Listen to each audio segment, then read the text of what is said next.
Here we go. Good morning, everyone. Hello, hello, hello. Let me see. Hello, welcome. Good morning, good afternoon, good evening, depending where you're tuning in from. Let me turn my phone on silent. There we go. Ooh, I hope everyone had a good weekend and is feeling good. My congestion has gotten a lot better, but now it's like my tonsils are like swollen. It's not my whole throat. It's not my whole throat. It's like just like specifically my tonsils feel like bigger, and it's like I'm very aware of them.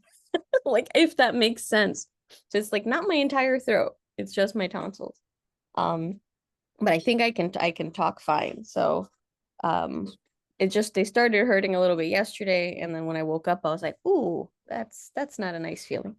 Um but hopefully I made some chicken soup yesterday, and so I'm just gonna keep having broth and stuff. So that's the plan. That's the plan. Keep myself hydrated and having some uh like nourishing broths, and hopefully that will do the trick. I mean, it hasn't really gotten worse. So in terms of like fevers or anything like that, it was like a stuffy nose yes last week, and then yeah, and now a little bit of a sore throat. So I'm gonna take that as a win. I could have gotten like really, really sick. So far so good. Yeah, oh gosh, couple things to tell you. So yesterday I we stopped by Home Depot, and I just wanted to see because they get new plants in. So there actually were some cool plants that I wanted to show you in case you might have one in your area. So one of the things that I picked up, another ponytail palm. I really love ponytail palms. I'm obsessed with ponytail palms. But this one just was so perfectly round. It looked so perfectly round. I just had no option.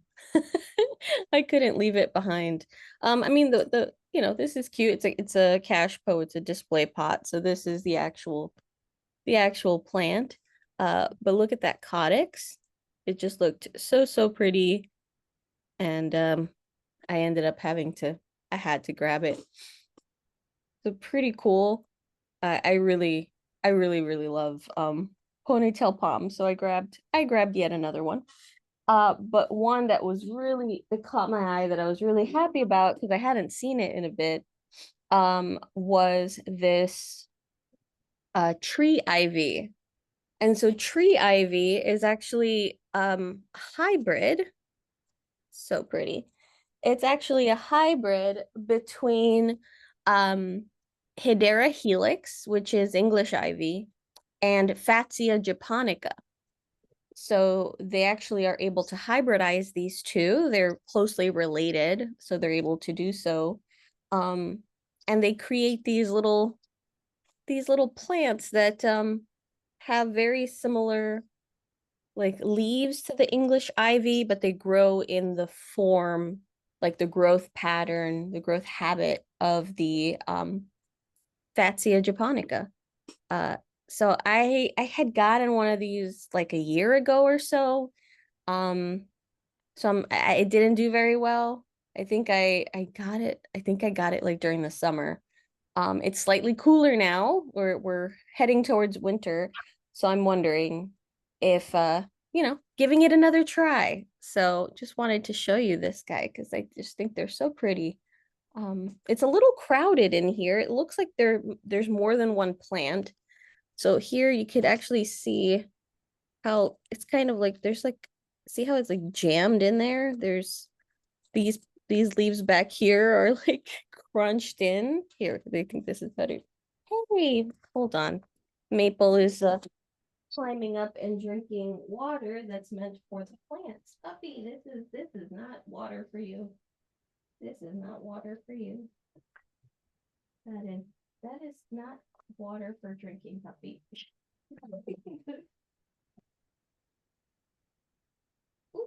Let me get you down. Oh, let go, let go. Okay. That was fish water. Okay. We have a big pitcher right now with water from our aquarium because we were doing some rounds yesterday, watering some plants. And so we left the big pitcher on the TV stand because we have to continue. And Maple decided he wanted to go check that out. That's not for you to drink, buddy. That's not, no, that's not going to be pleasant for you. But yes, so we found that guy. And then another one I found, which was cool, is I love Kalanchoes. So I found this Kalanchoe, Hildebrantii, and so it looks very much like the oak leaf Kalanchoes. So I have quite a few. There is some damage on this leaf here, and I think the one behind it. Yeah. But not too bad. There's a tons of plants in here. So there has to be, there's like at least 1, 2, 3, 4, 5. There's at least 5 plants in here. So I might let it acclimate and then separate them out because you see, look how they're like squished in there. So usually how they start these is with cuttings. So they'll have a leaf cutting and then they jam a lot of them into one pot. So then they root and they start growing into little plantlets, but then they leave them like this. So it gets very, very crowded. So you could see like the individual plants in there. So I'm gonna end up separating these out, but I really love Kalanchoes. I have quite a few here, and I especially love the velvety ones. It's so, so soft. So I always end up going for it. And then I found this. So, the soil is not right for it, so I'm definitely gonna let it acclimate, and then I'm going to be switching it out. It was like this, so there was no barcode, there was no pot, nothing. But I wanted this one specifically. So this appears to be an Epiphyllum oxypetalum. So it's a type of rainforest cacti, or otherwise known as an orchid cactus. So I really wanted this one specifically. I really love the way that it splits here. So you can see how it goes from like the flat and then it kind of splits, if you can see it. And it does this on both sides. It's very, very different. And I really liked this type of like twist and growth pattern for it. So there were a few more, but I really wanted this one. And so when the cashier was like, well, it doesn't have a barcode, I was like, just put what you need to put in there because I really want this plant. And she's like, oh, a plant lover. I was like, yes, I want this plant. But pretty cool. I had one for many, many, many, many, many years. And I lost it fairly recently. It was like in the beginning of the summer. And so it got like a really bad mealybug infestation, and I was trying to work with it, but it started like rotting and I couldn't get the piece to root that was left. So I was pretty bummed. So it was really nice to find another one. And yeah, they're really cool. I really like this rainforest cacti. So I was really happy to be able to add this back to my collection. And then on Saturday, we picked up 2 plants in the area. So there was this person who had this glorious, so that needed some love. It's a little beat up. It's pretty large and only $10. So really beautiful. Yeah, has some damage, some mechanical damage, but nothing that we can't work with. There's plenty of nodes. It looks like it is already putting out new growth, so it's a healthy plant. Just looks a little rough. And I just wanted to show you because a glorious is a hybrid between the Philodendron gloriosum and the Melanochrysum. So it's a philodendron hybrid. So two separate plants that you might know separately that come together to create this beauty. So it was cool to be able to add this one to my collection here. So yeah, I really like aeroids, and I know Brian especially likes aeroids. So I was like, yeah, this will be a cool one to add to the collection. And then only a few minutes away, this person was selling this for $5. So I had to say yes. This let's see here. I have it just kind of sitting off to the side and acclimating. Um, because I need to do like a more thorough check, but it supposedly has nothing, has nothing. Um, Also in need of some rehab. It's had a rough go at it.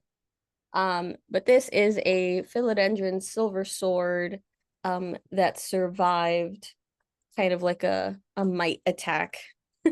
So it has been treated, supposedly. It has been treated, so there's nothing, and I preliminarily I didn't see anything. But you can see that there's like some damage to the leaves, but otherwise it's a pretty really awesome looking plant. And this is a philodendron. Um, and I really like this. I have like two others, but this is one of those really pretty, and you can see the camera kind of catches it.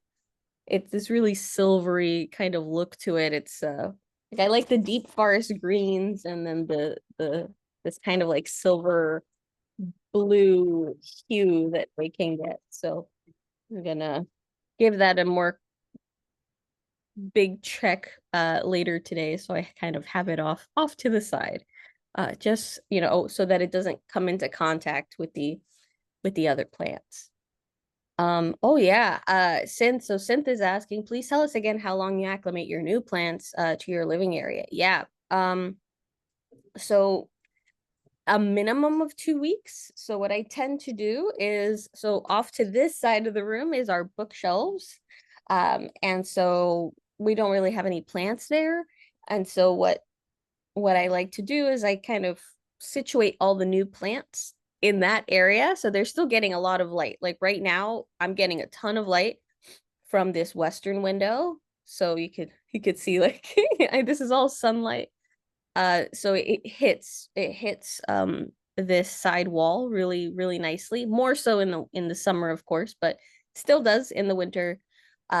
So I kind of acclimate them in that area. In when it gets more deeper in the winter, if I get a new plant, then I have these grow lights that are kind of standing. They just stand. So I'm able to set them up over there. But yeah, I at least 2 weeks, but I tend to leave them, um, if I'm like, all right, I'm gonna put them in their new place, and I need to do it quickly for some reason, like if I had other plants that I needed to put there and there was no room or something like that, then like 2 weeks minimum. But I tend to leave them like 3 to 4 weeks. So if I can, if it allows, which is usually the case. So 3 to 4 weeks. So I let them kind of get used to the space. I do thorough checks. So throughout the week, just to verify like there's nothing, appearing on the plants. Because sometimes what can happen, even like let's say, so when you treat your plants for an infestation, let's say like mealy bugs, for instance, so you want to treat consistently for a long period of time. So one treatment isn't going to do it. So what you want to do is, let's say you pick Saturday as your day to do your treatments on your plants. So you would do every Saturday for a minimum of 6 weeks. So 6 weeks, every Saturday, you would commit to treating your plant. So that could be giving your plant a shower, essentially. That could be a combination of a little bit of like Castile soap, like massaging the leaves, giving it a really good wash, and maybe applying a little bit of rubbing alcohol after the fact. That could be another form of treatment. Um, some folks might use something like a horticultural oil or horticultural soap. So whichever method that you're using for that type of treatment, just you would have to do it consistently every week for at least 6 weeks. But it would be recommended to try to do it for at least 10 weeks, just to be sure. Because at 6 weeks, you're probably going to be at that point where you're like, yeah, there's nothing on this plant. It's clean. I've nuked everything that lives on here. But if you kind of skip a week, or you weren't as attentive, then what ends up happening is you start to realize, oh, yep, this plant still has critters on them, and basically the population starts to bounce back. So yeah, hold on one second. The fountain is making a very odd sound. Give me one. Oh, that's probably why Maple was looking. So the fountain is out.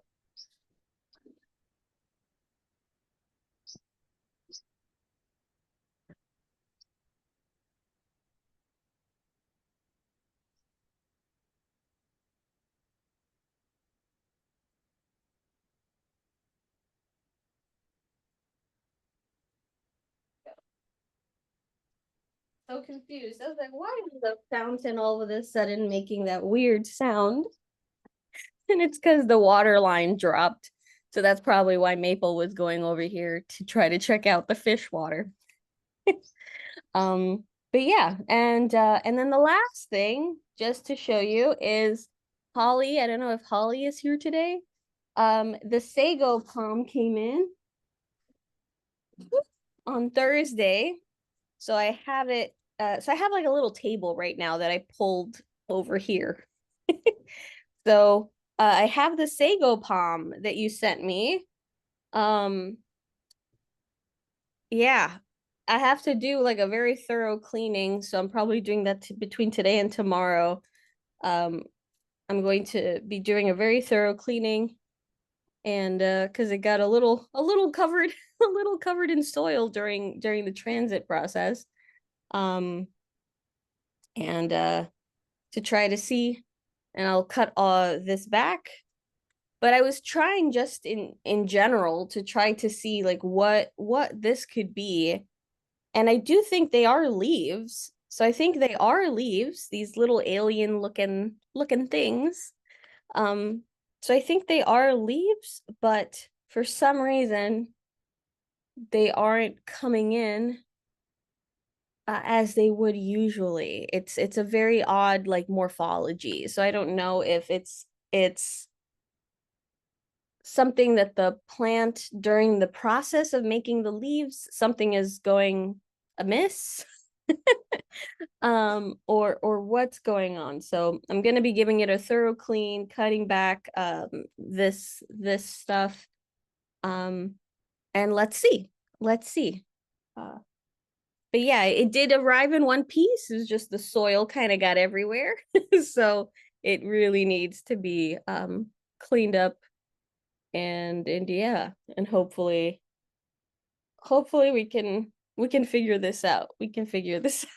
'Cause, yeah, but I do think, because here you could actually see there are, see the leaves, the little fronds, but then it's putting out all this type of growth.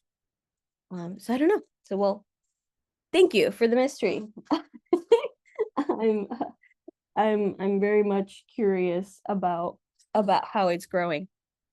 Geraldine, I have a papaya tree, and the leaves are turning yellow and dying.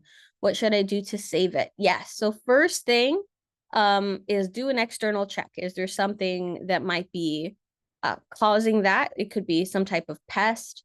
Um, is it indoors or is it outdoors? Just let me know. With papaya trees, they do very much thrive with compost. They have very high like nutritional needs, especially if it's large enough to produce fruit. Um, Another thing is to check. So once you do like an external check, I would say definitely do a root check. So see if it's potentially root rot. Uh, so that can cause the yellowing, that can cause the dying. Um, so do an external check first before you resort to messing with the roots. Because once you do a root check, you are kind of you're messing with the roots. And so I try to do an outward check of the plant first just to see in case maybe I start to see aphids or I see like, slugs or something like that. And then I'm like, oh, okay, I have to deal with that. Um, and then if you don't see anything on the outside, then you do have to check out the roots. Oh, it's an outdoor pot, outdoors in a pot, and I brought it in a few months ago. Okay. Okay. Um, do you have a grow light on it, or has there been any drastic change? I mean, of course, bringing it in is a drastic change, but I mean, since you brought it in, it was doing fine and then it just started doing poorly, or has it been kind of like a slippery slope down since you brought it in? If it just started randomly, it was fine, and then it just started randomly. Uh, I would say to take environmental factors. Was there any like change in the indoor temperature? Um, Maybe the lighting also. If you're having if you're in an area where you're having shorter days, um, because of like less sunlight.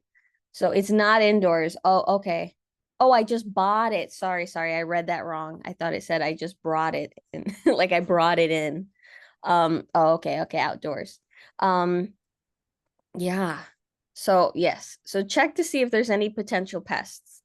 If there's literally nothing on there, I would check then the roots to see if you're seeing healthy roots. Are you seeing kind of brown roots? If they feel kind of like mushy, like basically gelatinous, like when you touch the roots, they kind of slough off. That would be a sign of root rot. Did you leave it in the soil that it arrived in, like in when you purchased it? So one thing to keep in mind is when you okay. So one thing to keep in mind is that when we purchase plants like from nurseries, for instance, they tend to come in a mix that is much more peaty. So it's peat, which is it kind of sucks water in really, really well. And what ends up happening is it retains water really well. So this is like a problem here, for instance. So this is a rainforest cacti. They really do not like a very wet type of mix. Um, they don't mind a little bit of organic matter with their mixes, but they do prefer more of like a succulent like mix. Um, but for instance, this looks like it's a mix of coco coir and peat. So it's like very and it's dry. So this is the bad side of peat. So while you could see it's really brown, there's no perlite, there's no drainage really. And then what happens is that, let me see if I can do this. Aha, yes. Okay. Um, and when it's dry, these are really nice looking roots. When it's dry, look, it becomes like a brick. Like I don't even know if you could hear that. Like it gets, once it's dry, it's really, really dry. Oh great. I got some soil on my keyboard. But so I would check if it still has the mix that it came in the nursery in. Sometimes that retains a lot of water. So even if you have it outdoors, if you're, let's say you've been watering it fairly often, it might, the mix might not be drying all the way through before you're watering it again. Um, so I would consider looking at the roots, seeing if you have potentially root rot. If you do, now if you do have root rot, make sure your hands are clean. Just wash them really well before you start handling the roots, because you don't want to introduce any bacteria or anything that's on your hands. Um, and you're going to go ahead and you can kind of remove, you can use scissors If you're going to use scissors, make sure you spray them with rubbing alcohol and you cut any dead roots or anything like that that might be in there. So kind of give it a good clean. And then you can put it into a healthier mix that has a little bit more drainage. I would not put it right back into its original mix because if it does have root rot, um, there's bacteria and fungi growth in there that, I mean, it's just doing its job, it's decomposing. But then if you end up putting the root ball back into that environment, one, now it has a bunch of wounds, so it's gonna just continue with the process. Yeah, and it won't be so have like your mix kind of pre-prepared if you are going to be repotting it. So just give the roots a check just in case. Just in case. Um because it sometimes that can be a contributing factor, unfortunately. Deanna, the Christmas branches look like the Christmas cactus. Are they related? That's a great question. And so I don't know if they are so I mean technically yes, they're in the same family. So they're in the same family, but I don't think they're closely related. Epiphyllum and Schlumbergia, but they are both cacti, and they are both rainforest cacti, and they're both categorized under I think it's floriferous cacti. So they are categorized under there. Yes. So I think Okay. they are related in some way, but I just don't know if they're like super close. They are. Um, but yeah, this guy, yes, they are related. Um, and they have basically that same kind of growth structure. So what's really neat about rainforest cacti, so they don't produce leaves. So these aren't leaves. These are flattened stems that are capable of photosynthesis. And so they're called cladodes as well. That's another name for them is cladodes. And there's another name too. It's cladodes and something else. But that they are called. But yeah, basically they are flattened stems and they connect kind of in segments. So they form here, I think this one's better. You can really see that there's like a little notch there, and then they form another section, and then this tip would then form another section, and so on. Uh, Super cool. I really like these. Mm-hmm. They're just so beautiful. You might have seen these like in Crazy Rich Asians, that movie. So they do produce a really big flower. Let me ba-bum. I can show you what their flower looks like. Let's see. So it's Epiphyllum oxypetalum. Am I spelling that correctly? I was missing an L. Okay. Here, the flower.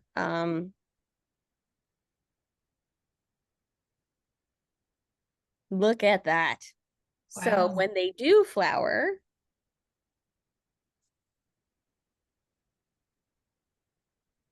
yes. So when they do flower, they produce a very large flower um, that has a very long petiole. And yeah. Or is it, sorry, pedicel? I think is it pedicel? Or it might be petiole. I think it might be pedicel.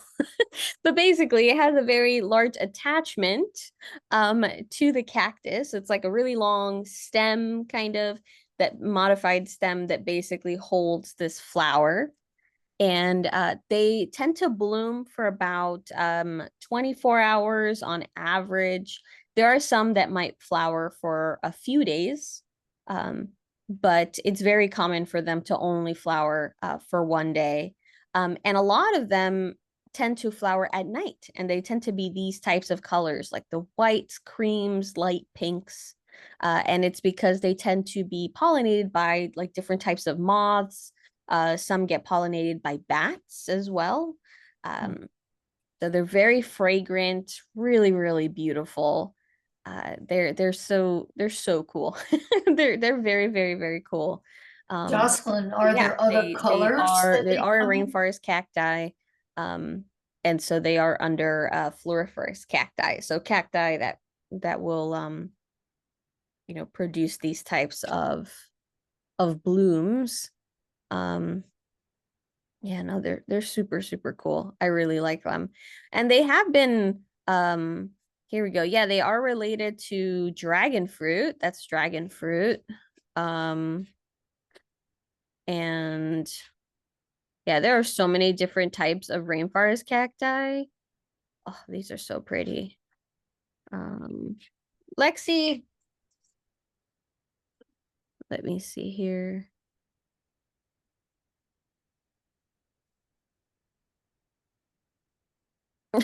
Lexi is being quite, here we go. Oh, Epiphyllum hookeri. I really like these. I like the look of these flowers.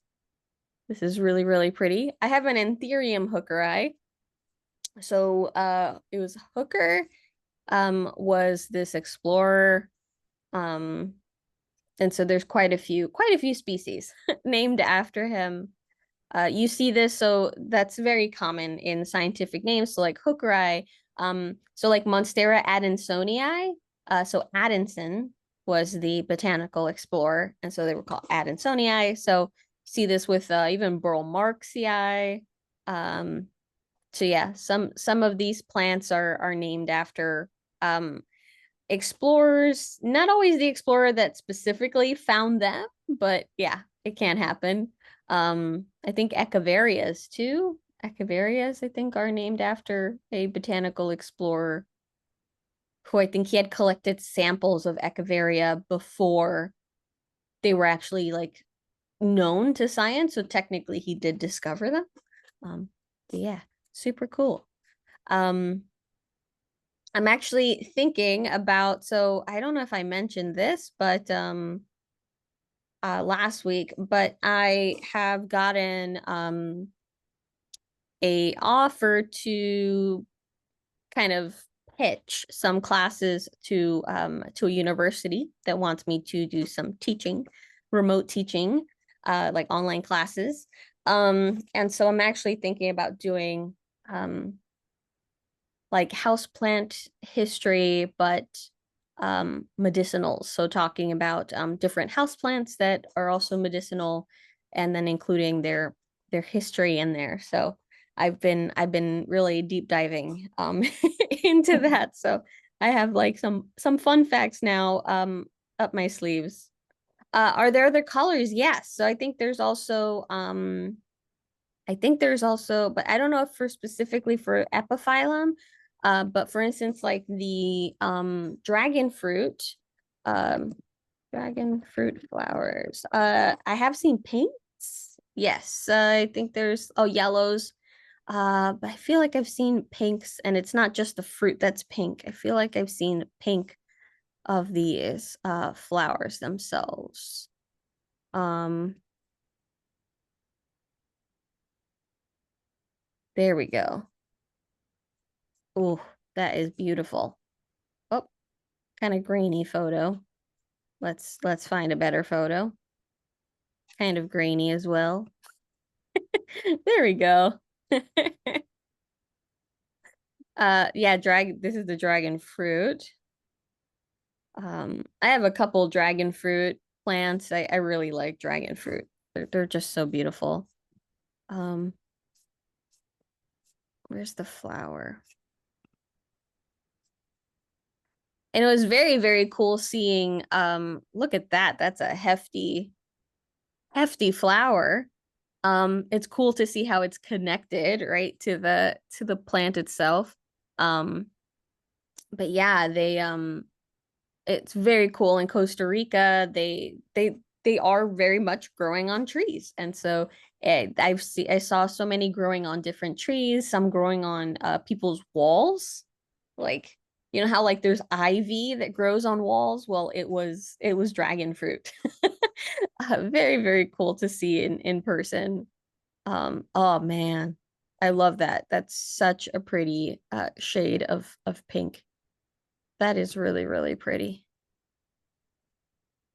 Wow. But yes, and they you can see it's very common that they're being photographed at night because they do tend to bloom at night, because of their pollinator relationships. Um, I do want to try to grow dragon fruit from seed. I haven't tried to do that. So I would like to play around with that. I have a couple seeds.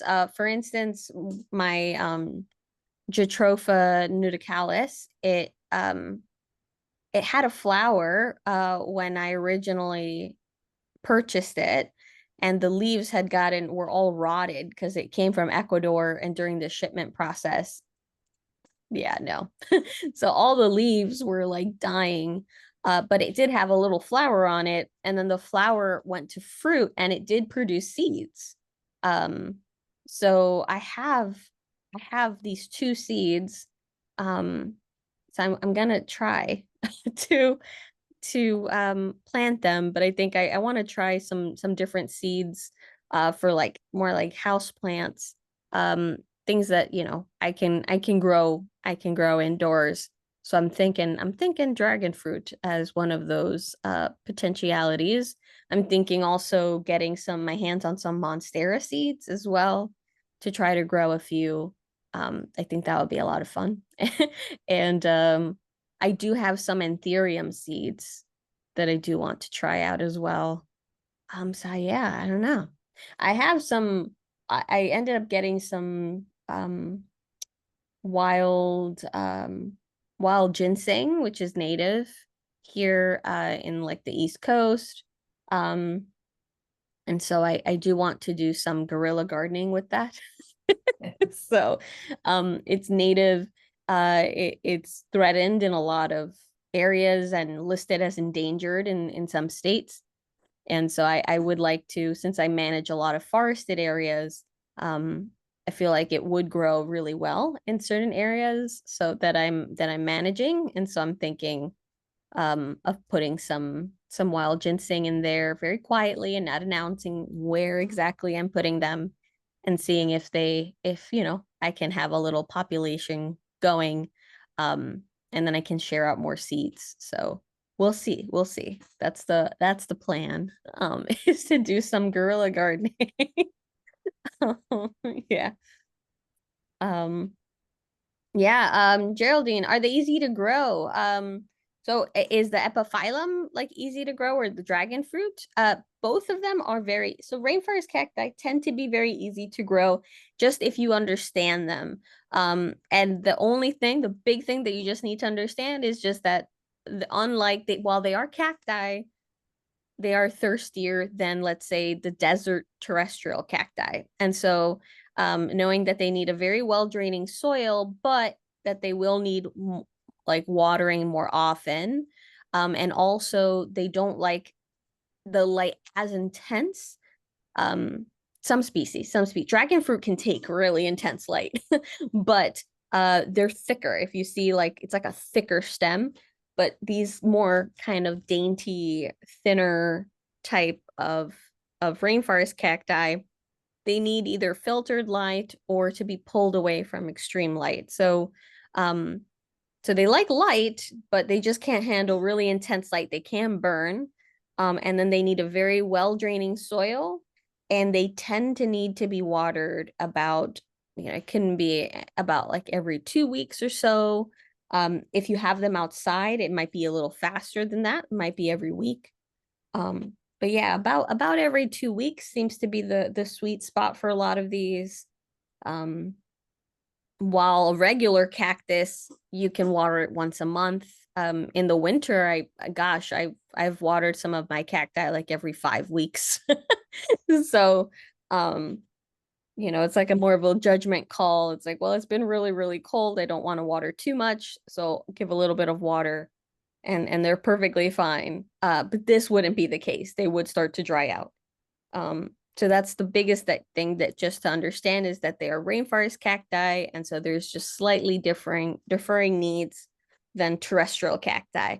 But if you got that down, that's totally fine. You can go ahead and grab them. And if you want to try with a first time like rainforest cacti, let me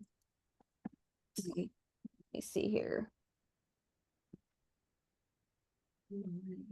Christmas cacti is starting to put out flowers. I have it here by the window. Hey, excuse me. Excuse me. Sorry, Jules took my seat. Um, so she's starting to put out leaf buds. I'm sorry, flower buds. But you can see the segments as well. So they do produce these segments. They are attached at that little point there. But yeah, you can always try with these. So start if you wanna explore the world of rainforest cacti. I would recommend, try a holiday cactus and see how you do. And then branch out, quite literally, to you can get some epiphyllums, which are orchid cacti. You can get dragon fruit are great. You can get into ripsalis as well. So here I've been adjusting these guys to the home. So if you remember seeing them last time, they were kind of orangey. They had like a little uh discoloration, and so they've been turning more green, more and more green. So they've been acclimating really, really well. But this is also another type of rainforest cacti. This is a ripsalis. I really like I really like ripsalis too. So I have quite a few of these. I really like how they grow. Um, this one, I think the common name for this one is drunken bones. And they just grow really, really wild like this. But yeah, it's really neat. Really, really neat. Um, Dragon fruit is a little bit, it's also a rainforest cacti. It's a little more resilient. It can take like not having water for longer periods of time, and it can handle stronger sunlight. Um, but it's kind of like on that side of the spectrum, you know. I think there are some ripsalis, for instance, like the Bacifera, that's very similar to like Hoya linearis, where you need to make sure that it doesn't like get brick hard. Like um it needs to be fairly not kept moist necessarily, but you don't want it to get like super dried out. It has to kind of just start to dry out, and then you would like preemptively give it a good soak. Um, yeah, Ripsalis bacifera. I've kept them small for a while, and it's just at one point, I just couldn't keep up with the watering needs. They're much thinner, so they kind of have this look to them, but they're really thin, really long, like strings. They look beautiful. So they're on the opposite side of the spectrum. They're very sensitive, like really sensitive to strong light, and they need a lot more watering. And then you got like a lot in the middle, a lot in the middle. So I would stay in that stay in that middle. Um, mm. Holly said, can gymnostemma, pentaphyllum, and moringa be grown as houseplants? I'm not familiar with gymnostemma, pentaphyllum. I'm not familiar with that. But moringa, or is that moringa's scientific name? Because I can't recall moringa's scientific name. But moringa, I know that my colleague was trying to grow moringa indoors, and was not successful until they started growing them in a hoop house. So like kind of like a greenhouse outside. So they were able to successfully start them in a hoop house. Um, but I think they weren't getting past like 3 feet tall. So she lives in Wisconsin. So she thought it was probably it's just like a little too chilly. Um, but yeah, so because she's been trying to grow them to go to seed, so that she can share out the seeds. And so she had some failed attempts of keeping them, like they would just like sprout like from the seed, and then that would be it. Um, but then yes, I know she said she was successfully able to grow them um in the hoop house, but they only got about 3 feet, and I think they did not go to flower. So I guess it really depends on your area. So with the moringa, um, I think they need higher temperatures and yeah. Ooh, that the Juno is a wild vining plant that is like ginseng. Ooh, okay, let me look that up. Yeah, no, I do not know that plant. Let's see. Well, maybe once I see it, but oh, no. I don't I don't think I know this. Xiaogulan. Am I even pronouncing that correctly? Uh let's take a look here. Ooh, yeah, so the pentaphyllum. So penta meaning five, phylum is usually leaves, like foliage, usually plant. But like epiphyllum, so you see that. Let me see this here. So you get the five. So what's cool about this is technically one leaf. So this is one leaf. It's a compound leaf. And so it's split into five parts that are usually referred to as leaflets. So this is super, super cool. I like how they connect. It's like a cross. That is super cool. Reminds me of like Goldie Eye, like the philodendron Goldie Eye. I really like when they join that way. That is super cool. I did not know about this plant. Ooh, what's this?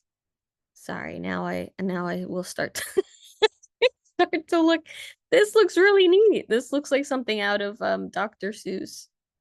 Uh Creeping Avens. That is neat. I love very odd looking plants. Um but that is super cool.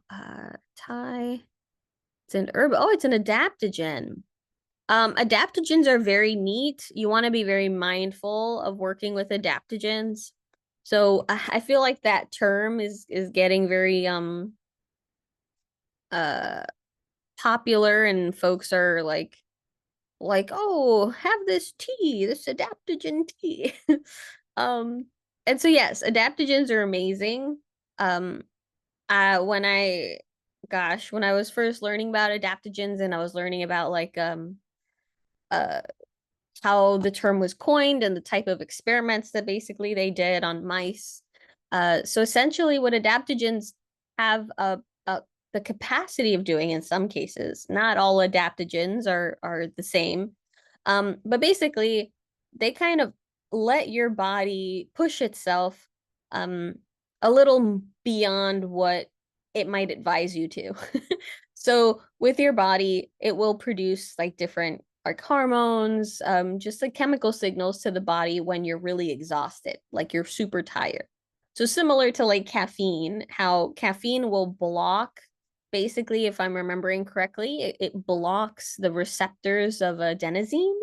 And so essentially it looks, I think it's similarly shaped to adenosine. And so what happens is that the caffeine blocks the receptor, like it's like a lock and key. And so then the adenosine isn't making that connection because the caffeine is there instead. And what happens is then your body is feeling like, oh no, I feel more awake because adenosine kind of signals you like, hey, you're tired. It's time to wrap it up. It's time to go to sleep. Um, and so like having lots of caffeine, for instance, your body will start to make more and more adenosine receptors because it's like, where's the adenosine? Um, and then that's how your tolerance can grow because now there's more receptors. some of that adenosine is getting through. You're feeling tired even though you're having the same cup of coffee. So you would require to have 2 cups of coffee to feel how you used to. Um, so similar with adaptogens is that they work pretty similarly in which they kind of keep your body from knowing they're tired. And so while this can be helpful, I guess, if let's say it's finals week or something like that, it can help. There are some that are very nourishing to the body, and it kind of just helps your body be amped up and prepared. So some of them like are immunomodulating, like astragalus, which is also an adaptogen. So it's more of like a healthier alternative. But then there are some adaptogens where if you take them for long periods of time, you can end up crashing because basically you're pushing your body past. You're not letting your body rest. You're trying to kind of go, go, go, go, go. And so I think that that's a little bit of a danger um, that folks are recommending, like, yeah, take adaptogens every day. And it's like, well, um, I would say save,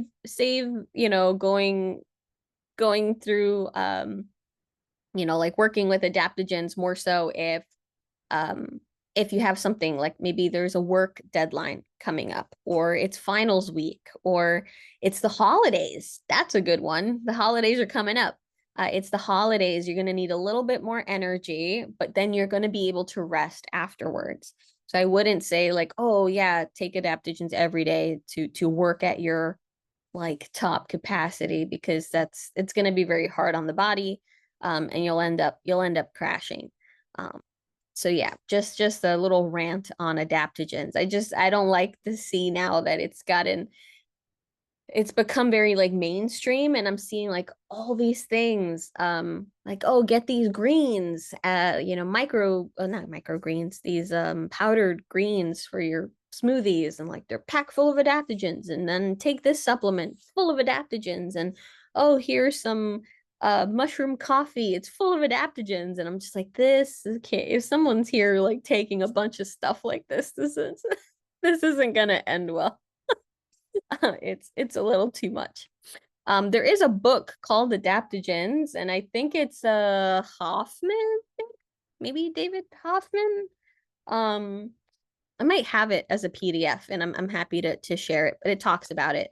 But there were some really messed up um experiments on mice, and so what they would do is essentially put just one of the experiments where they would make mice swim like in a little like a bucket essentially, and yeah, they would test out how regular mice with nothing given to them, how long they would last essentially, and then they would give the other mice the adaptogens, and so then they would last longer because they had more. And it's not necessarily that they had more energy, but rather that they felt like they had more energy. They weren't recognizing that they were tired, so they would swim longer. Um, and then they thought that this would be great to give to people. Oh gosh, it's more of like a morbid humor. It's not funny. Um, but yeah, so pretty terrible things. Pretty terrible things. Deanna, I have 2 Christmas cacti and they bloomed profusely the first year. I repotted them and they haven't bloomed since. Can you comment on this? Yes. Yes, yes, yes. So, after repotting a plant, even if as gentle as we want to be, like this, I recognize that I tried to be gentle and I totally, I end up messing with roots. That happens. Um, so yeah, it can take a while for the plant to kind of bounce back. So after you repot them, they end up kind of diverting the energy from producing growth or producing flowers to working on their roots and kind of reestablishing that before you start to see growth happening again. So if you're still seeing growth happening, it's probably just they haven't like established themselves enough where they want to start blooming again. That's one potentiality. Another thing, so if nothing has changed, if you're still in the same location, um The plants are still in the same location. Has there been any kind of change in the lighting? So they're very with the holiday cacti, like the Christmas cacti and the Christmas and Thanksgiving cacti. They need about 16 hours of darkness before like for a few weeks, and also the temperature dropping to between like 68 and 70, so it's a little chilly, but not like really cold. And that cycle, it kind of needs to last for a couple weeks before they are triggered to put out blooms. And so they are sensitive enough that even if your home is dark, you turned off all the lights, if a car passes by or if there's like a neighbor that has lights on, things like that, this could disrupt that 16-hour kind of darkness period. And so that can disrupt it. Even, turning on your lights for a second, that can disrupt it. So if there's anything that's been different, if even if you've had the plant in the same place, if there, it could be sometimes that there's lights going on. Yeah, things that are just kind of disrupting it a little bit, or if it's just not getting cool enough and sustaining that temperature for weeks at a time. That could be so the darkness and the cooling period are like the triggers for flowering. But being that they were repotted, I'm gonna assume that it still needs a little bit more time to reestablish itself. But yeah. Okay. So you just Suzanne, down the cover rabbit hole. Yep. it? I end up going down. Yeah. So Hot Jocelyn, just does good cover for the pain receptors, modulations, and a lot more, better than Tylenol. Yeah. And I've used it and got more energy after COVID. Yes. Yes, yes. It can, they're very, adaptogens are very, very helpful, definitely. They can be very, very helpful. Um, yeah, I would say just be very, very careful. Just be very, very careful. And I don't like powders unless um they're capsules, unless they're capsule because the potency declines. Yes. Uh yes, the reason people use plant medicine is to avoid getting the side effects and dependency on prescribed drugs. Yes, though plants can cause side effects, so you do want to be careful with that, especially if you're taking them in very large doses. Um, I'm happy to share that too. You know what? I'll put that in the recommended reading. There are quite a few herbal interactions. There's even interactions between herbs and herbs, and herbs and vitamins. That's something. Yep. Uh, there's also I was just reading about this like on Friday. So I've been collecting more resources to share out, and I found a bunch of things for Ayurvedic medicine in which some Ayurvedic formulations can actually cause metal toxicity. So it could be because of the plants themselves being grown in areas that have that metal, like that kind of stuff in the ground. Really interesting. Uh, but yeah, that I did not realize that that was a thing. And so I found like a bunch of pamphlets alerting people to be very mindful as to where they're getting their Ayurvedic formulations, because if they're experiencing like the following symptoms, someone's ringing the bell. If you're experiencing the following symptoms, it could be that you're experiencing some metal toxicity, and never never um never heard of that. So I was like, whoa. Um yes. Yeah, clean sourced. I definitely recommend that book, the what's it? The Business of Botanicals. The Business of Botanicals. Very, very good. Definitely recommend that. Um but yeah, yeah, and powders, yes, the potency does decline very quickly. So so that everybody knows, once you powder something, uh you're kind of now exposing a lot of surface area. And what happens is that it can oxidize a lot faster. And so let's say you powdered some nettle leaf. You really technically want to use that within 2 to 3 months like at the most. It's where you really want to. Um, if you had no choice and you ended up like getting a big bag and you're like, whoa, this is a lot of nettle. I can't finish this in like 2 to 3 months. Maybe 5 to 6 months. But then the problem is that when you buy them already powdered, you don't know how long they've been sitting on that shelf. So it could be that they've been sitting on that shelf for 6 months already or a year. And so it's just not as, yeah, not as strong. Um, yes, no, you're right, totally right, Holly. There are quite a couple house plants, yes, that can definitely be used as herbs.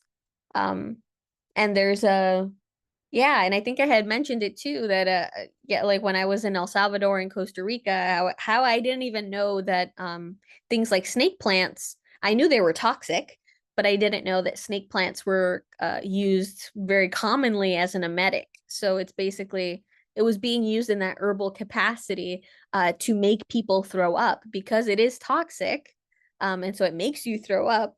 And of course, it can be very, it can be very bad for an animal and a person in very large amounts, but it was being a smaller chunk of it was being put in the blender and given to you to make you throw up.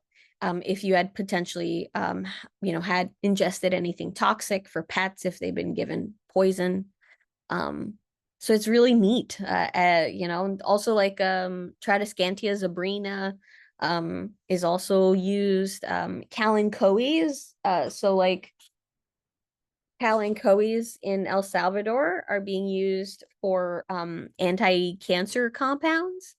So they have like community gardens growing different species of Kalanchoes, and then they're using them to help folks that they're going through cancer treatment, and they're giving them yeah. I don't know why someone is calling me. I don't know. I think it's probably like Amazon or something because they just rang our doorbell. Um, but yeah, so it's definitely like a topic I really like. So I think that it would make for a fun class. So if I do start kind of playing around with it, what I'm thinking is that I can workshop a couple of yeah of this here. Oh, yeah, yeah, these are super cool, super cool. I have quite a few different types of Kalanchoes. I really like them.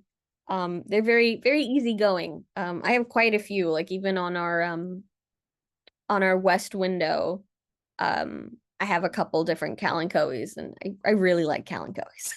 So, um, I think one of my favorites is the copper spoon. I have three of them. I have one there, I have one in the bedroom, and I have one a little, I think the littlest one is behind me. Um, Let me see here. Yes. This is one of my favorite Kalanchoes, and it has it's called a copper spoon. Really beautiful coloration, very coppery. I really like these. These are super cool. Yeah. This leaf, when it came, it was worrying me because it had some damage. See? But it's been hanging in there. It's been hanging in there, but these are all um really healthy, and it's giving me two new leaves here in the middle. But I think this looks like it's one of the oldest leaves, so this one's probably going. So it's not as coppery anymore. But these are really nice. And these you could see they kind of create like a little cup. So very the spoon like. While this leaf, you see is doing the opposite. It's going this way. So I think this one's on its way out. But the other leaves are looking good. I really like these. These are cool. Kalanchoes are awesome. Sure, yeah, I can do a whole class on Kalanchoes. Absolutely. I really, really like them. I have quite a few varieties, and I can share them with you. They all look very, very, very different. So I have some that are, gosh, I have,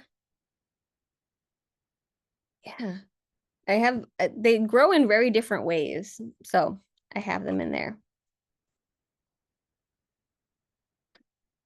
Oh, Holly, no, it's not dead. No, no, no, it arrived. It arrived. Oh, I was showing it earlier. Maybe you weren't on. But yeah, no, it arrived. It was just I have to give it a really deep clean because a lot of the soil got all over this. So I gotta give it, I think, a rinse to just take off all of that dirt. And then I'm gonna cut off all of this. So some of these I have to clean that up. But yeah, that I do think these are leaves. I do think that they're leaves. They're fronds, it looks like, but they're growing in a very odd way. And so I need to figure that out. Um, but yeah, so I think I do have to cut some of it off. I do have to cut some of it off, and I have to give it a little bit of a clean because it got some soil like in the little crevices. But it did arrive intact. So it did arrive intact. So no worries. So I'll be tending to it, and let's see how it goes. But yes, it did arrive. It did arrive. Um, yeah. But yeah, no, I really want to explore just some different topics to cover, and yeah. So it would be cool to have like a couple of those types of curriculums kind of built up to offer some more like intensives around houseplants. Um but also like things like that, like the topic of, I mean, houseplant history. I've done a couple classes on houseplant history, but I think going a little bit more deeper in that, and ways that like plants are used by the native communities where they're growing, things like that. I think I want to get more into that.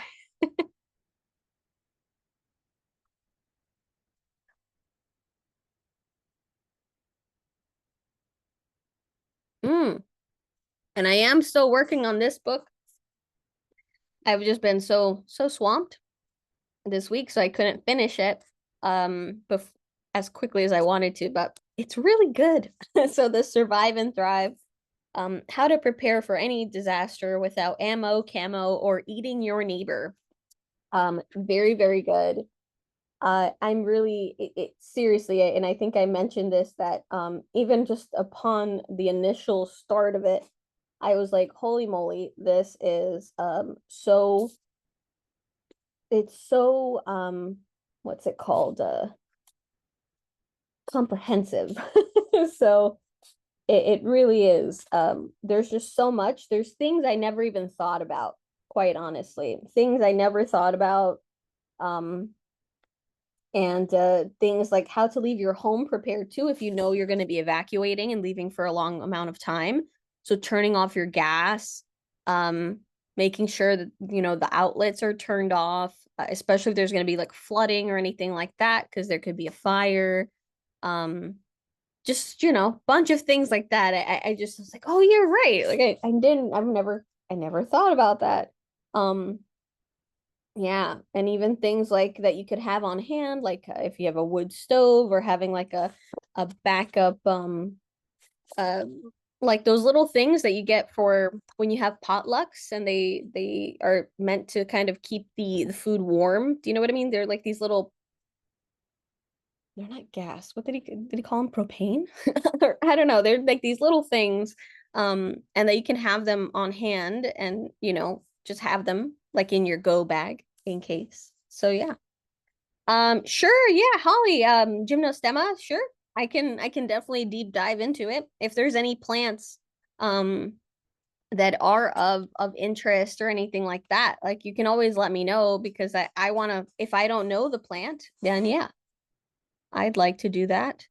Um, stereo? I'm not sure. Stereo? Oh, hi. She meant sterno, I bet. I bet. Streno. Is that what you mean? Suzanne? Oh, We're sterno. trying. We're trying. Yeah. Hi, it's Barbara. Very good. Sterno. Is that what is that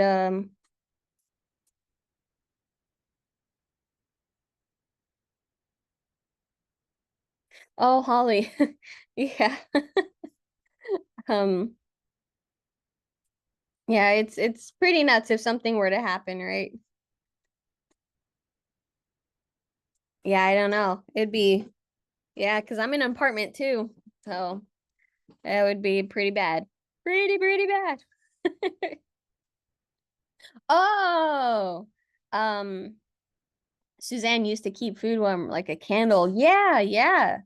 Oh, absolutely. So it's just you know, there's so many things. There's so many things. Ah, okay, thank you. Thank you for clarifying. Because I didn't know. I didn't know. Um, yeah, it's really great. And so I'm gonna be writing like a little review about it and probably gonna do a webinar with them um to talk a little bit more about it, about preparedness, because um we have so many like with Herbalists Without Borders, especially, we have so many projects of people that are doing this type of work. So they are out and helping folks during natural disasters and in their communities. And I think this would be like a really great book to have on hand. You know, so yeah, so I might do that. It comes It's in a can. Ooh, Jocelyn. okay. Jocelyn, the I did not know city. that was called sterno. But yes, yes. You know, anything that would potentially help. Absolutely. Absolutely. Um, Jo- yeah, like I, Jocelyn. I actually want to take, I don't know, has anyone here ever taken like a wilderness course? I like would really like to do that. Um, I'd really like to take I know my brother did in college. So I really would like to do that. Oh, you have, Holly? That's No, awesome. no, Yeah, like no. I want to take a course like that. So, I mean, I know plant identification, so I feel like I could definitely feed myself. Um at the very least. Oh no, Holly. Oh, okay, it's a question. Um, but yeah, I would like to learn how to make like a fire, um, how to make a good shelter. I had done a class. I used to do Tinker Garden, so it's like an outdoor class for kids. And one of the activities that they had us do with all the teachers, it was like a picnic for all the teachers. They had us try to make a shelter like using a tarp. It was supposed to be like a team building exercise. And yes, we did put it up. It was enough for us to at least get under it. But I was like, yeah, no, this wouldn't, if we really needed it, this would be a horrible shelter. So, so I definitely want, I want to actually learn how to do that kind of stuff. So yeah, no, that's on my list of things I'd like to do is like a wilderness class. Um, oh, here you are. Hold on, let me. Whoop. Hey, Hi. Jocelyn. I got one of those Oh, plants plant. I think you were talking about. Hold on a minute. Uh,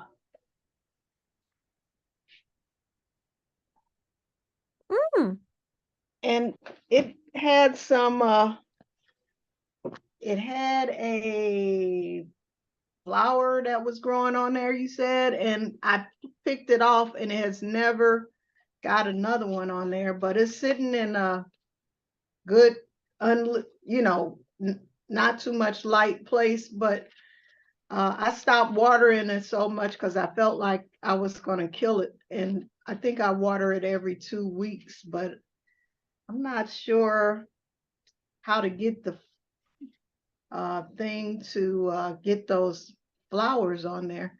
It feels nice and hard, and it's a little browning on the edge of one of them, but I want to see those flowers come back. And I haven't been able to get that. But I was laughing at what you were saying.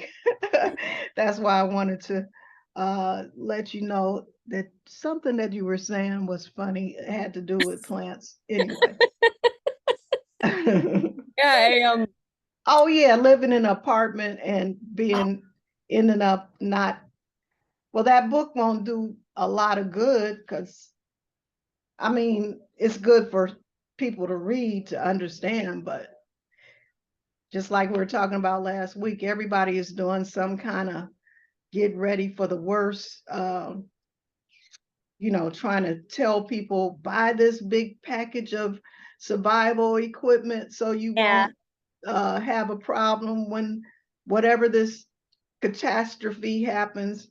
And I just think people in the city are they're going to be less prepared unless Okay. they have a garden. I mean, you have to have, like you're saying, gardens, house plants, something, because you don't even know what kind of weapon is going to send stuff in the air that we're all going to be, you know, uh, vulnerable to. I don't even know what the disaster is going to be, but thank God we're not having the problems that we see everywhere else in the world. And I'm just leave it at that because it's too much stuff going on. Oh, absolutely. Yeah. And I mean, but it does even cover even things like floods like we've been having here in New York City. I folks probably have seen in the news like we have been having really bad flooding. And I think it's just going to get worse. And I feel really bad because like our building, we have a basement apartment. And thankfully this last flood he wasn't affected, but the flood before he was. um like our whole basement got like so flooded. And then there's people with basement apartments, here throughout the city. And gosh, and there's been some fatalities even. So yeah, it's Yeah, all these different types of things. you have it bad out there with that kind of stuff. But out here in Chicago, in the middle of, you don't have a lot of stuff, but the worst thing that we could have is too many rats. Yeah, So rats are a big problem. I know here in the city, we're starting to see them out more because they enforced a new policy where like the garbage needs to be locked. It's like it needs to be completely sealed. And so what's happening is that now they're like looking for food. And so I've never seen this many rats in public, even in daylight.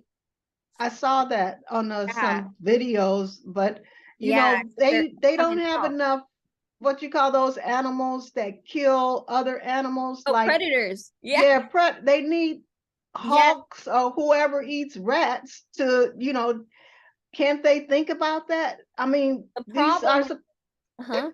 No, no, and you're right. And you're right. But the problem is that a lot of these predators have been basically scared away from these urban areas or killed off. So things like foxes, coyotes, animals that would otherwise eat rats, they're, snakes. snakes, yes.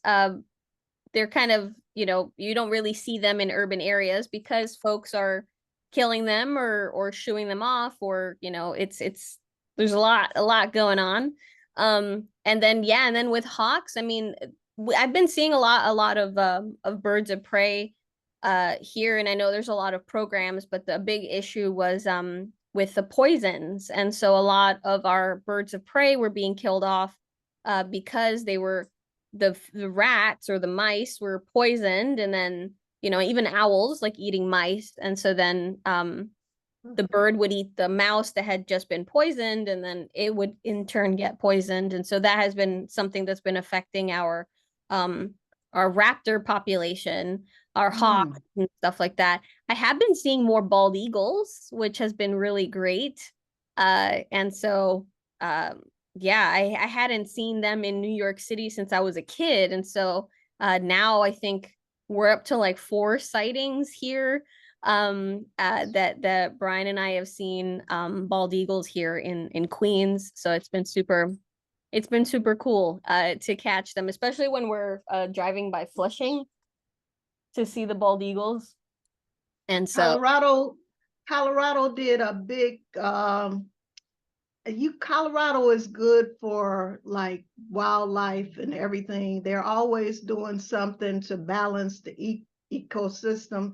So they brought back foxes, they brought back owls. They got a whole sanctuary for owls. They brought back fair, some fair, I can't remember the Ferrets? name. It's a big bird. It's a bird. Oh, Uh, but anyway, they started building these sanctuaries on top of the buildings, and they did a whole big old thing. So now they have more. They're not known for having rats at all. They did a whole thing to balance everything out. But we have all these intelligent people that we're hiring and electing to do the right thing for our state and our city and our country. But why is it that only a few of them are adapting what needs to be done to protect all life, not just their life that live in a little ivory tower, the people and the animals that have to live on earth? And with that, I'm gonna let you have your platform back, because that's how I feel. no, I understand. No, absolutely. I understand. And yeah, it's very, indicative of where a lot of, the priorities for folks in power are. So there's so many times I'm constantly getting folks sending me like petitions and stuff, which of course is helpful. But it's just so sad to see things like, oh, they're petitioning because this, the county gave permission to this real estate company to fill up a wetland to make it a parking lot. It's just, I don't understand the thinking. Like, we need wetlands. Wetlands are serve as storm breaks. They serve to filter. They're literally a filter in our waters. And it's like I'm constantly seeing like, oh, they want to bulldoze this forest that's like maybe the only remaining section of forest in this part of the state, and they want to run it over because they want to put a mall and like a shopping complex. And I'm like, why are these the priorities? Why isn't like just we're not even gonna have any green space anymore. And then we also have to take into account like our infrastructure. It's a mess, especially like here, city infrastructure. Gosh, here in the city, for instance, in New York City, because of all those floods, right? One of the big problem is that our plumbing, like our sewer system, is not meant for that much water. These are systems that were built like over 100 years ago. And so what ends up happening is that when we get all of this water and there's just so much, the city has no choice but to basically open up like the overflow, and to release it into our neighboring waterways. So the Hudson River, the East River, they have to kind of dump the excess. And what is in that water? It's everything, everything. It's stuff that was on the streets. It's stuff that was in the sewers, stuff coming from people's homes. It's just getting dumped to release pressure on the system. And then every time the city does that, they get fined, like on a federal level, it's 5 million per. It's like that's the ticket you basically get, is a $5 million ticket every time you do that. And the city has no choice but to eat the cost, because there's nothing really else to do that they can do. But then now you're just throwing a bunch of stuff into the water. So yeah. um so this is just it's things to consider. It's like, well, they're not fixing the problem. So but I mean, hey, to fix that problem, holy moly, that'd be a feat. It'd probably take a lot of money, a lot of time. I don't know. So we didn't really create the system in a way that would allow for easier modifications down the line. And I think that was like that And I don't even know if you could say it's a lack of foresight because folks, they didn't know. They didn't know where we were heading or things like that. So I don't know.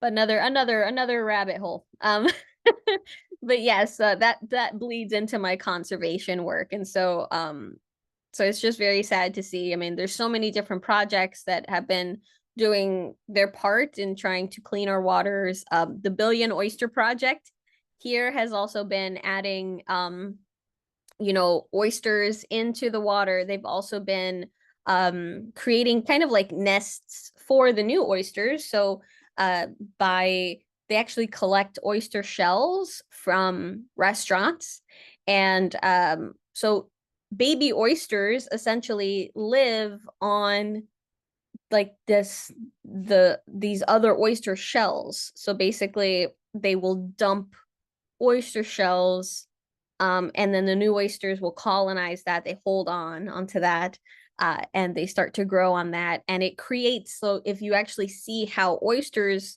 it's like they put the new population and then the older ones will die back, and they end up creating kind of like this mountain, that also serves like a wave break, and they also serve as storm breaks. It's really interesting. But we had so many oysters around our waters, and that, took a big hit with all the pollution. So now the oysters are starting to come back. It's still, I don't think they're still not good enough for you to eat. But they are filter feeders, and so we're starting to get whales again. We're seeing dolphins here in New York City. We're seeing seals. So our water is getting cleaner.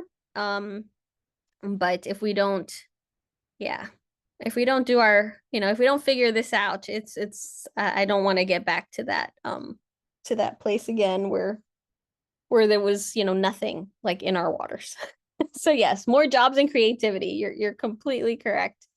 Yes, and yes, higher education, absolutely. But I think it's also and this is something I talk about in my intro to botany class, is that they've really taken out a lot of the natural sciences. Botany used to be like a standard in schools that just used to be, you know, its own little subject. And then yeah, I think it's like after the 30s,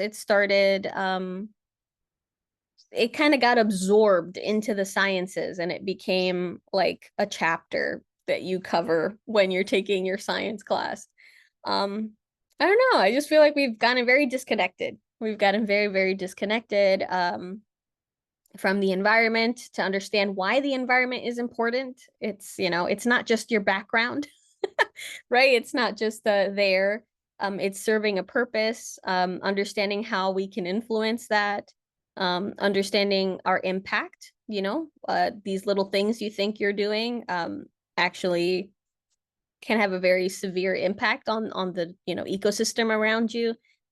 And so yeah, I think that they should instill that a little bit more and make folks more appreciative. I get really sad when I see especially kids, like ripping up plants, or I've seen kids literally like taking wrappers and just like throwing them on the ground and keep going, and their parents say nothing. Like, no. Like oh gosh. But yeah. That's right. Their parents say nothing when you're next to them on the sidewalk and you get Yes. you're afraid to say a word, but oh, you want to, right? Because we didn't do that. We did not do that. No. And so it makes me feel terrible because it's like, well, I can't, I can't like go, hey, dude, I feel like I'm gonna get yelled at. But we're not instilling that appreciation. I haven't, yeah, I haven't really. So it's sad. It's really sad. So I just hope that we just need to, yeah, we need to cultivate that, right? Because then people don't care. I think that's it. Then these little kids grow up to be, folks that maybe get into positions of power, and they don't mind filling up a wetland to build a parking lot because they lack that sense of connection and that sense of responsibility. So yeah. So that's that's a whole other thing. That's with my conservation work. That's what I'm trying when I have my students and I'm doing like things for like Boy Scouts and Girl Scouts, and I'm doing classes for youth. It's really about instilling that appreciation, because I don't think folks, um gotta really drive that home for kids. Yeah. Holly, yes, I had a children's exercise class that I had to take for walks to the park. I always had to explain the importance of plants and cleanliness. Yes. And that, ties in. I have stuff I do with the city, with our street trees and stuff. And it's even in urban areas, letting kids know, like, trees have a very important part to play. They can help collect, excess water during storms. They can help clean our air. They help also folks psychologically. Also, it's nice. There's been studies on folks that have trees in their neighborhood. Um, it's like it makes them feel a little bit calmer when they're outside. Gosh, providing shade, and so cutting energy costs. There's just so much. And so just making, sure that everybody understands the importance of plants, not only to like city life, right? But also just to the ecosystem in general, and to them as well. Yes. That's really a big thing. Priscilla, unfortunately, things need to become so chaotic where we lose the majority of the things we take for granted for people to wake up and begin to appreciate and have reverence for our earth and environment. Yeah. It's looking like that. It's definitely looking like that. Which is pretty, yeah, it's pretty sad. Um, and yeah, because folks, they don't tend to appreciate stuff, right? Until it's chaotic, quite honestly. So we'll see. But yeah, oh man. Yeah, no, sorry, we went into different rabbit holes today. Maple has been trying to climb into my lap, and I've been like pushing him down.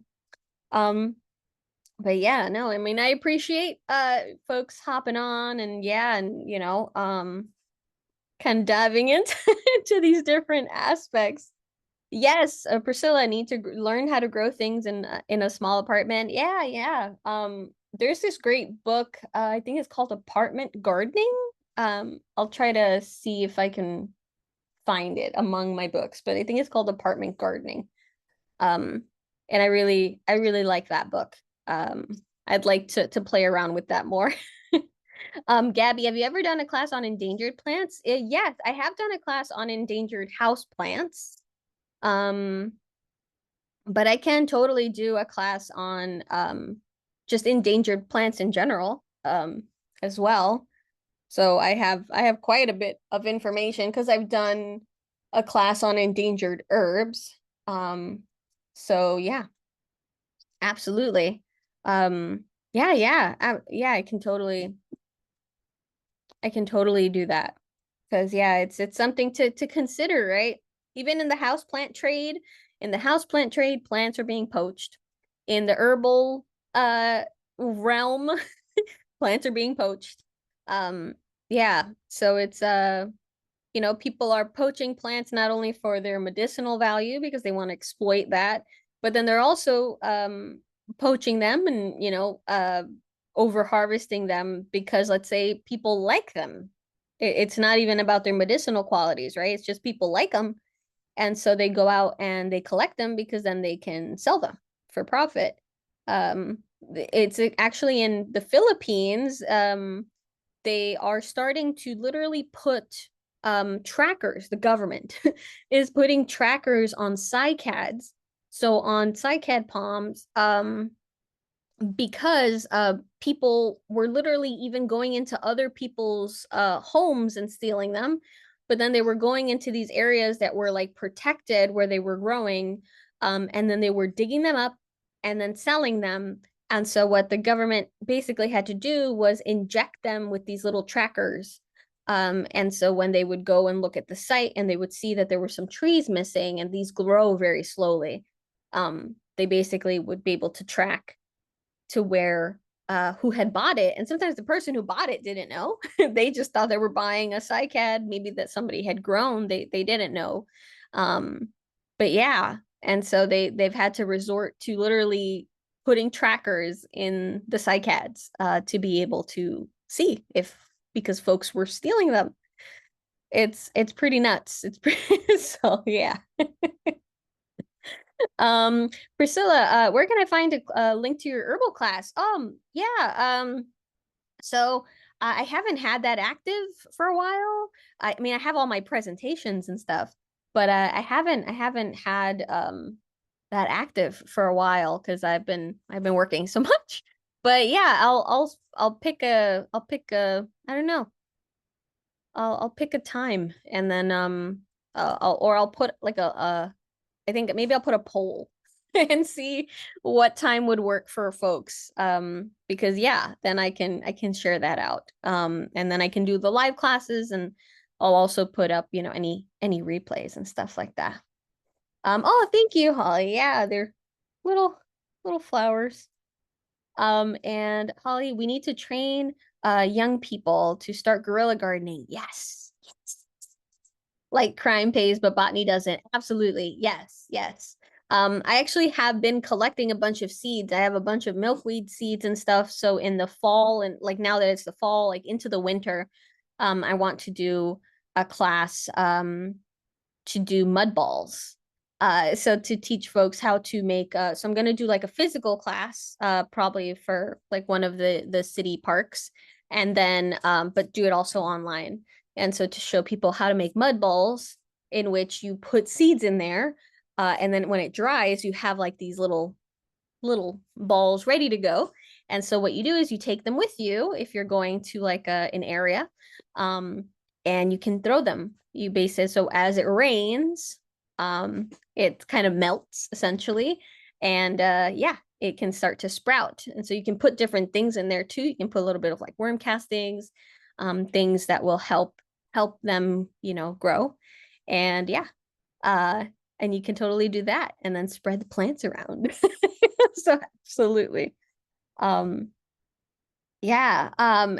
Join your local community gardens. Absolutely. Join them, check them out. I know they just opened up a new one in Ridgewood, here in Queens. Um, so yeah, like, it's community gardens are very important. So, go check it out. Um, they need all the help all the help they can get, and it's really good for you too. It's a really awesome like learning experience. uh there have like been lots of studies, just even getting your hands in the dirt, just smelling the plants, it can be really really really calming. um Oh, I'm Priscilla. Yeah, no, just check it out. See if they have any work days. Sometimes they have like work days to find a good time for you to partake, because yeah, it's a lot of fun. It's definitely a lot of fun.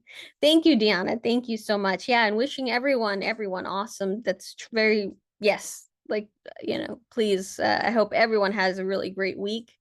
Gosh, we're about to, next week is Thanksgiving, is it? Yeah, it is. It's going so fast, and I've literally, my days have blurred together. I think was it last week I did like a 13-hour day of work. Wow. Yeah, Wow. my days are blurring. I've been doing a lot, but I'm really excited. So like with Herbalists Without Borders, I'm putting up a new dictionary. So it's a glossary. I'm putting up a directory for herbalists. I'm putting up I'm adding in stuff for like my own lists of different plants. And so there's going to be some cool stuff for each WB, but I've been throwing myself in that. So it's like website building. It's, yeah, it get easily hours, and you're like, oh my gosh, it's been that long. So yeah, so I'm hoping maybe this week I can wrap that project up and move on to other things. But thank you so much, everyone. And yeah, I hope you all have a safe week. Enjoy the rest of your Monday. I hope your week is off to a good start. Yeah, and thank you. And yeah, if we don't see you next Monday, I hope you everybody has a good holiday. And yeah, thank you so much for tuning in. And I will see you next week. Please stay safe, everyone. Have a good Thank you, Jocelyn. Thank thank you. you. Yeah, thank you, Jocelyn. Of course, Bye. of course. Bye. Bye.